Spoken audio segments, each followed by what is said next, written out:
With the tail and the body created, we're now going to create the wing. I'll turn my template back on and go into my top view. I'll go to Create, Polygon Primitives, and Cube. I'll click and drag the general shape I might want.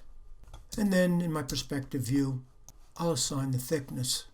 I'm going to move it kind of into position by using the front view. So I'll click and drag it up to about here. I'm now going to return to my top view. Now we've got a number of sections here, and we can create those using the Edge Loop tool. So if you don't have your Edge Loop tool on your shelf, you can hold Command-Shift and go to Mesh Tools and click on Insert Edge Loops. It'll appear to be a window pane with an orange dotted line going through the left-hand side. I'll start to drag a few sections here that I need. In this case, we only need 3. And now I'll zoom in on them, right-click, choose Vertex, and I'll just start to tweak this.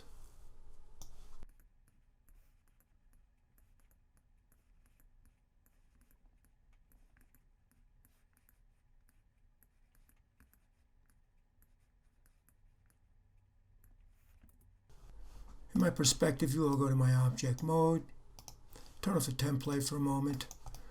And now I've got the flat part of the wing constructed.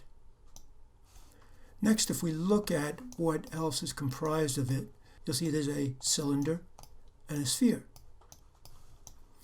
I'm going to start by creating the sphere. I'll go to the side view.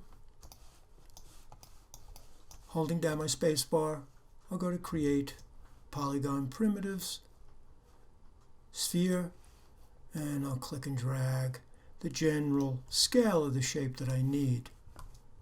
I'll go to my top view, and in my top view I'll place it according to the template.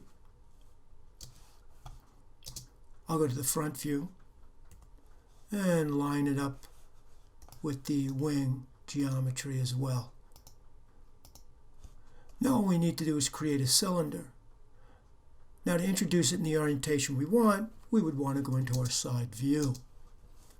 Holding down the space bar, I'll go to Create, Polygon Primitives, and Cylinder, and I'll click and drag a general footprint for the circumference.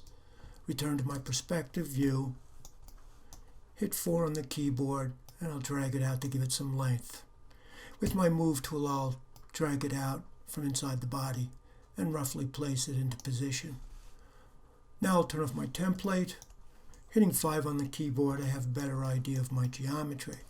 So I need to make it a little bit smaller and thinner in circumference. And I'm tucking it inside the sphere itself. Now I want it to be a little bit thinner, so I will scale it collectively on all sides to get the circumference that I want. Then I'll return to the front view to give it the length I need. Hitting W on the keyboard, I'll tuck it inside the sphere to the right. Right-click, choose Vertex, and I'll select the left-hand side, and with my Move tool, I'll move it out to the wing. And maybe I'll just have it tuck in over it a bit. When we return to